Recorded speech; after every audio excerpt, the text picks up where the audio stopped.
langkah yang paling penting sebetulnya adalah melakukan diversifikasi. Diversifikasi boleh juga nggak hanya ke saham kan, bisa juga ke reksadana, ke obligasi, ke emas contohnya. Jadi memang duit itu kalau kita pegang duit nggak bisa kita diemin aja, apalagi kalau kita udah biasa investasi. Cuman saat ini memang untuk saham khususnya very very selektif. Harus berhati-hati ya untuk melihat hati-hati selalu Mas, selektif aja. Selektif lagi ya. Karena selektif itu bagaimana? Yang harus selektif itu sikap yang selektif itu harus seperti apa tuh? Oke, contoh sekarang kalau orang tetap saya maunya tetap saham nih gitu. Ya lihat beberapa big caps yang sudah under, bolehlah sedikit-sedikit. Tapi kalau tadi kita biasa naruhnya 10, taruhlah dulu 2. Kalau biasanya 100, taruhlah dulu 20. Atau memang senangnya yang growth stock, nggak apa-apa growth, tapi growthnya yang seperti apa? Kita memang harus tahu fundamentalnya dan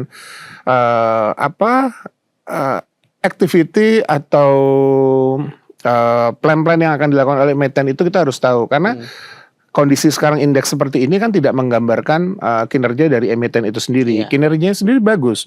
So kalau kita lihat bahwa dia banyak action plan yang akan dilakukan, that's good. Berarti itu growth yang ada isinya lah. Kurang lebih yang nggak banyak dipom-pom lah kurang lebih gitu. Itu boleh juga kan untuk diambil. Iya, makanya kita harus selektif tuh sobat investor. Kita kalau misalkan masang 10, masang 4 dulu gitu. Ini kok masang kayak apa ya? Iya ya. Membeli. Misalkan bisa beli 10 saham, pasang dibeli lagi, pasang lagi. Oke, kan sekarang ini kan juga kan salah satu investasi saham menjadi salah satu yang ramai ya.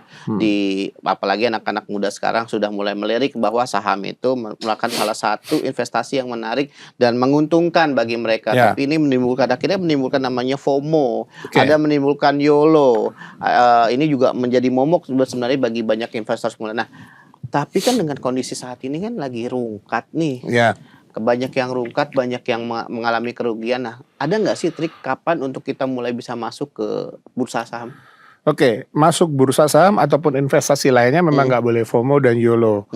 Fear of missing out sama you only live once ya. Ya, itu karena sebetulnya zaman-zaman kemarin pas Covid ya orang pada ikut-ikutan. Tapi kunci utama pada saat kita investasi adalah kita harus tahu dulu investasi yang kita masukin apa. Kita harus pelajarin. Nggak usah terlalu dalam-dalam, tapi kita minimal tahu proses uang kita akan mengalir seperti apa dan untuk bisa dapat untung atau rugi karena kenapa. Itu penting. Kedua yang kita harus tahu adalah standar sih Mas, profil resiko. Tapi profil resiko tuh adalah yang paling penting adalah untuk pemula dia tuh bisa tahan resikonya sejauh apa. Jangan sampai dia itu deg-degannya banget, tapi main sahamnya terlalu banyak dan main sahamnya ke saham-saham yang third liner, fourth liner. Nah, kalau memang dia kuat nggak apa-apa juga. Kalau dia memang begitu berarti mainnya harusnya di big caps. Sehingga apa? Kalau dia tahu sejauh mana dia bisa tahan bantingnya atau kerugi atau unrealized loss-nya dia tahan sejauh apa. Pada saat terjadi hal itu dia tahu harus ngapain. Karena sekarang kan masalahnya banyak orang yang tidak tahu harus ngapain di saat kayak gini. Kalau kayak kita gitu, kita sudah punya posisi dan kita tahu harus ngapain. Misalnya, saya mendingan cut loss, nggak apa-apa. Saya memang mau main averaging. Saya mau tungguin. Saya mau coba switch dulu ke apa. Pada saat dia tahu apa yang harus dia lakukan, dia nggak akan takut. Nah, yang pada suka takut itu adalah karena nggak tahu dia mau ngapain. Itu yang bikin takut Mas. Jadi memang dia harus ngerti sih menurut saya. Makanya sekarang ini banyak yang banget ya tuh ngomel-ngomel kalau nih saham ngapain sih turun terus nih saham.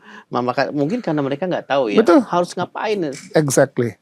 Oke. Kalau misalkan kita lihat kan kalau tadi udah YOLO, gimana udah FOMO juga. Nah, kondisi akhir ini kalau misalkan supaya kita bisa mengelola porto agar tidak rungkat terlalu dalam itu kira-kira kita harus gimana nih bagi mereka yang belum tahu?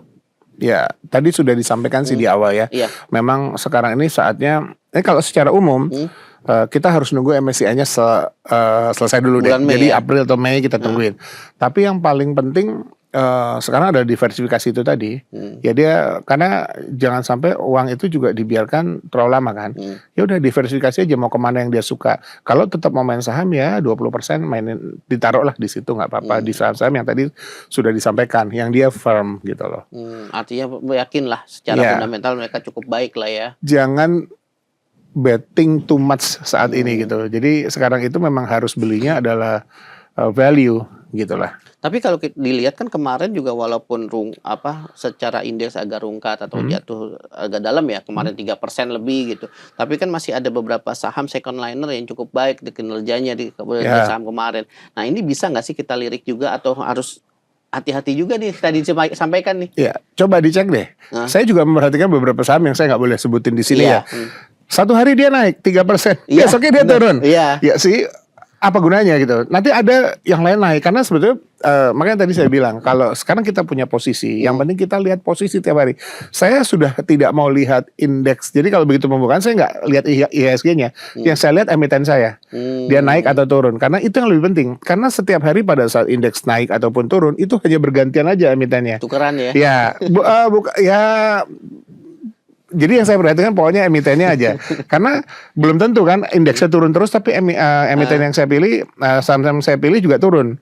Bahkan ada beberapa kasus yang saya lihat, yang saya pegang di beberapa waktu lalu sudah bottom. Sekarang kalau saham pun turunnya dalam, dia turunnya juga nggak terlalu dalam. Jadi nggak sesuai dengan beta juga. Nah, menurut saya ya kita harus lihat itu sih Mas gitu loh. Jadi dan seperti tadi saya bilang, jangan betting, jangan kalau mau versi masuknya nanti habis MSCI. Tapi kalau mau dikit-dikit ya tadi big caps masih nggak apa-apa karena harga sudah murah semua Mas. Iya. Growth stock beberapa oke lah gitu loh. Udah saatnya melirik lagi ya karena saham-saham yang big cap udah mulai terdiskon ya. Tapi memang tadi udah disampaikan pas perang ya. Kalau perang ini memang agak sangat mengganggu sih. Iya, mengganggu banget bahkan. Jadi tanpa apa-apa tiba-tiba kebijakan luar negeri itu kan pengaruhnya dalam ke kita.